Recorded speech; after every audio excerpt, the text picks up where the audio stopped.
Hey guys, I'm Racing Chewy Side, and welcome to episode 2 of iRacing Advanced Driving School, I guess. I don't know. These first two episodes still don't seem that advanced, but this episode we're going to be talking about those numbers you see up right here, which is iRating and safety rating, as well as field of view, which I believe is one of the most important things out there, I guess. I mean, some people, it doesn't matter if they have a proper one or not, but whatever. So that's what we're going to go ahead and get into. So first things first, those numbers you see up here with this little horseshoe looking icon and then A494, all that crap. That's what we're going to be looking at right now.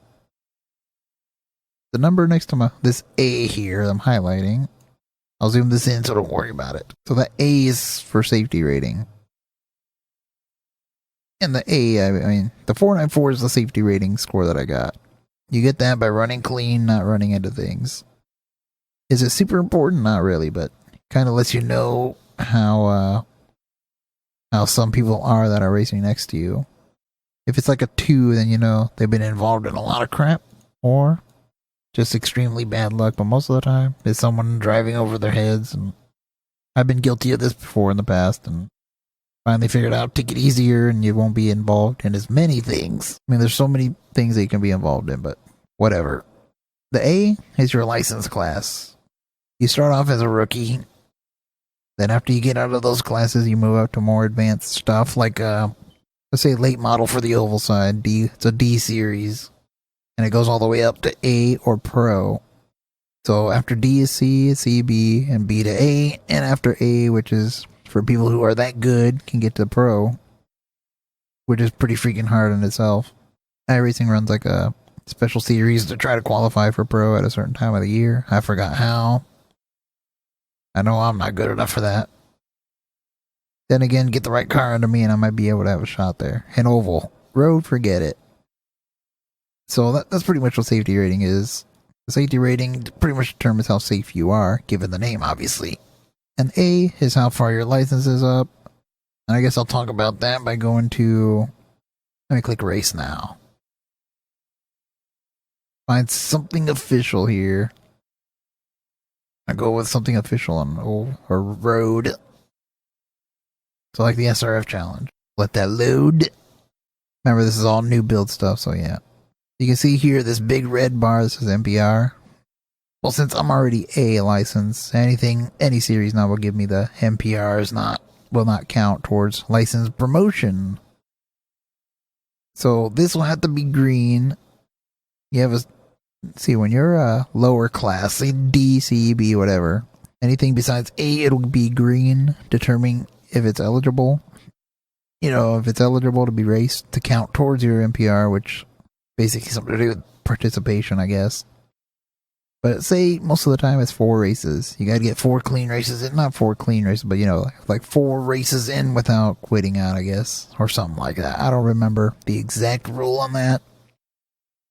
But you can either do that and you hit the right marks and get your safety rating above, I think it was 3.0 or something like that. No, it might have been get your safety rating above 4.0. Like you see here, I'm 3.4 on road. So get it above 4.0 and the next promotion date, I guess. And you'll be a new class. You can pretty much fast track your way to A, but I don't know. I had to do it the hard way. I didn't fast track nothing, so whatever. I'm just saying that's how you get there, but you can read more into that just by, you know, checking the forums. I don't know. Ask me further questions. I'll deal with it. So we're going to get to these numbers that are next to the safety rating numbers. You can see the 4012 is 4012, and the 1937. This is my iRating. Now this is how they separate yourself into. This is how they separate you into classes, or different splits, I should say. So how would I explain this? Let's just say there's 80 cars signed up for a race, right? Or let's go 90 to make it simple.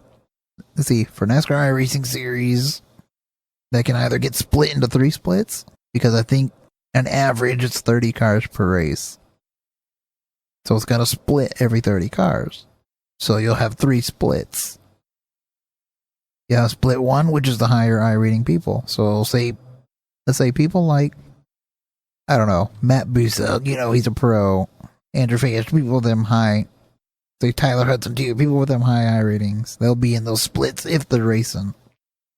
Say the NASCAR iRacing series. But those guys are in peak, so they actually have pro licenses, but still, iRating still determined the same way. I think they're around like 8,000 or something like that. So yeah. Let's say, alright, let's go to the second split. So that's the next set of 30 cars, right? That'll be more in the middle ground of iRating. So, as I said, let's say only 90 people signed up, right? The first one's probably going to be anywhere from 8,000 in a top split to probably like 3,900. Nah, maybe not. Maybe let's say 4,000. So it could be from the 8,000 to 4,000. Depends who races. So that increases the strength of field if you have really strong iRating in the top split.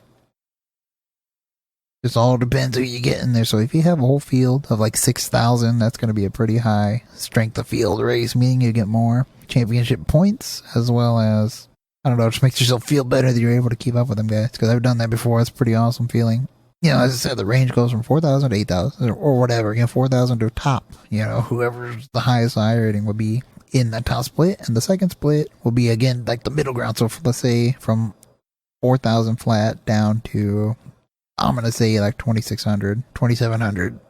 That'd be second split. And the last split, which gives you the least amount of points under the same championship, which kind of sucks.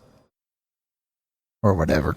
But that gives you the last, but that's going to be from the lowest of iRating to up about to that 2,700 point. So I'm trying to make an estimate of what I could see in that given, number of members signed up.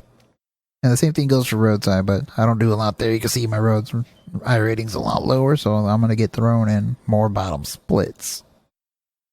So that's pretty much all there really is to this iRating safety rating system. Is it flawless? No. There's many things that need to be improved, and I guess one thing I need to mention is incident points, which can affect both your iRating and safety rating. Your safety rating, more than anything, will be affected by incident points, which you get 1 for going off track, touching through the grass or whatever. It's 1 incident. You get 0 for a very, very light touch of the wall or another car. If you smack into a car, that's 4. That's a 4 incidents at once right there, 2 if you really hit the wall hard, and 2 if you spin. So all these can factor into your safety rating, but it's not really that important. You're limited. It depends what series you run, how many you get per race before you get a disqualification. Anyways, enough talking about the safety rating, iRating deal. I was just trying to give a simple explanation. Anyways, we'll just move on to the field of view part. So yeah, we'll get to some driving here. Alright, here we are inside a car. Real car. Corvette, I think.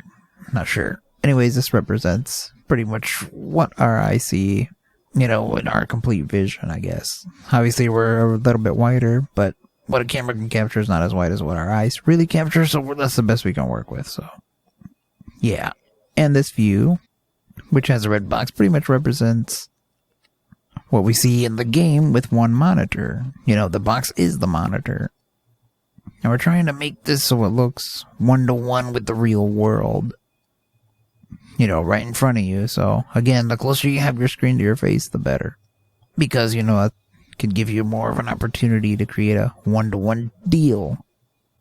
Now, I guess I should ask, what is field of view? Or say, what is field of view? Well, it's obviously your view that you get within a certain field. I don't know. Something like that.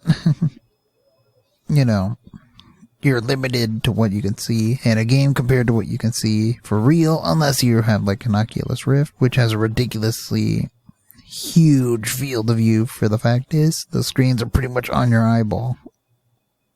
That close.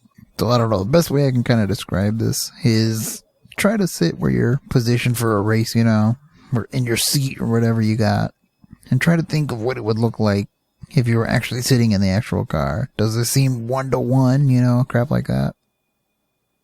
That's something you really got to visualize, I guess. Then again, I can't give a, set guideline of how to tweak a field of view. For the fact is, everyone has different monitor sizes and, closeness, different range of how close it is to you. all that plays into a factor, and that gets tripled when you have 3 screens. So yeah, another thing I would like to state.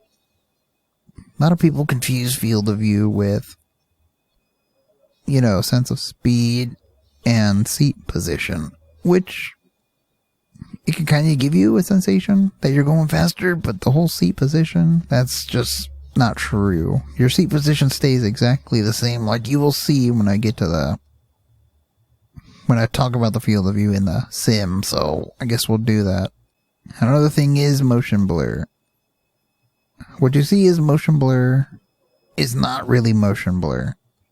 It's something else. It's just you thinking about it. So one way I can see this is, say you're driving down the highway. Pick something, I don't know, in the distance or pretty much dead center in front of you. Either in the distance or up close, it don't matter. And just focus on that in a way. Obviously, don't crash into anything because, well, it's common sense. So when you're staring at the one object, don't, try to tune out everything that's around you. Don't think about your sides. Just think of exactly what you're looking in front of you. This will be the box that we were talking about. Notice that you'll probably start to see that, oh, it's not really going as fast as I thought. Well, that's what we're trying to achieve with the field of view, of getting it close to right. Not this Need for Speed overkill, 60 miles an hour looks like 200 deal. That. And plus, at this point, now start thinking about everything that's happening around you, and that's your blur. When you turn to your left or right while trying to look forward still, so, kind of at an angle, you can kind of see everything starts to blur on the sides because you're kind of trying to take in too much information from your eyes, I guess. I don't know. I'm not going to go into that detail. We're going to go ahead and just now get onto driving, where I will explain some things about the seating position. So, yeah, we'll get to driving here. So give me a second. Alright, so here we are in iRacing. We're going to go ahead and just go through different fields of view, and I want you to look at this thing back here. Actually, a better way to do this would be with a camera editing. Don't know why that's at 55 when it should be 58. Okay. Alright, so you see how this is at 58. This is my field of view. And just don't pay attention to the seating position of the car. Well, actually, you know what? Look at the seating position of the car. I'm going to go back and forth. Notice how the background's not changing at all. Same thing with going forward, it's not changing at all. So this has nothing to do with field of view. You see this, like, back all the way up, go all the way forward. It don't change the way the background is. Let me reload the car here.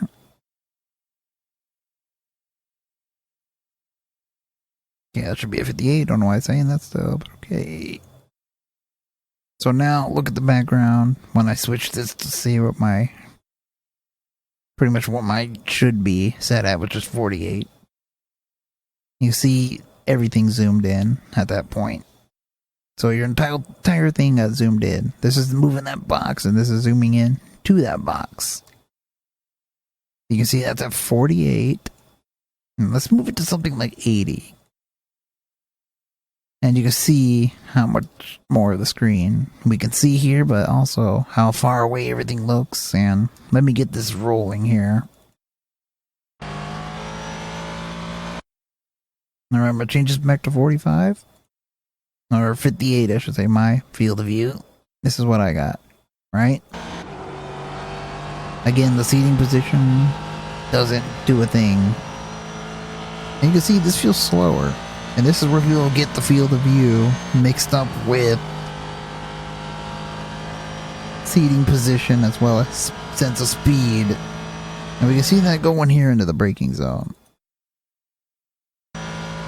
See, it just looks, you're able to tell what you're going to be doing here. So if I move this back up to 80, which a lot of people who are new would probably run.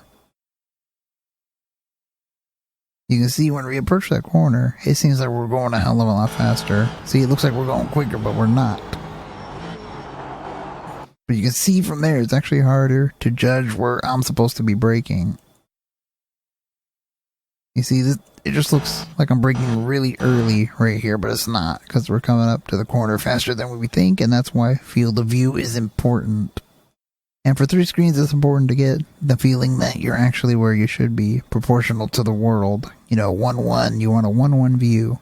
So you can't really tell it's just so much harder to judge at 80, field of view compared to something like my default one at 58. Let me actually say that. So here's what it looks like going in the same corner with 58.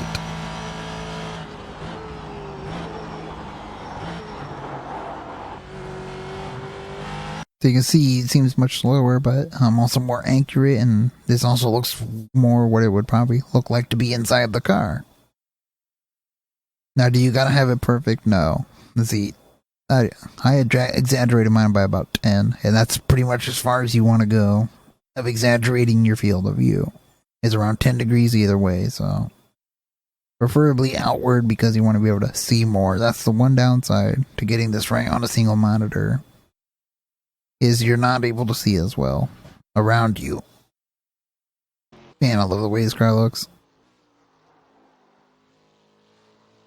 See how big of a twitch I had there? Oh, anyways, we're going to take a look here in these pictures. They're going to be of the Corvette Daytona prototype, not this car. Same track, approaching the same braking zone. Alright, so here's 48. 58. And 80. And here's all 3 side by side. So you can tell the huge difference. This is all in the same exact spot, same exact time.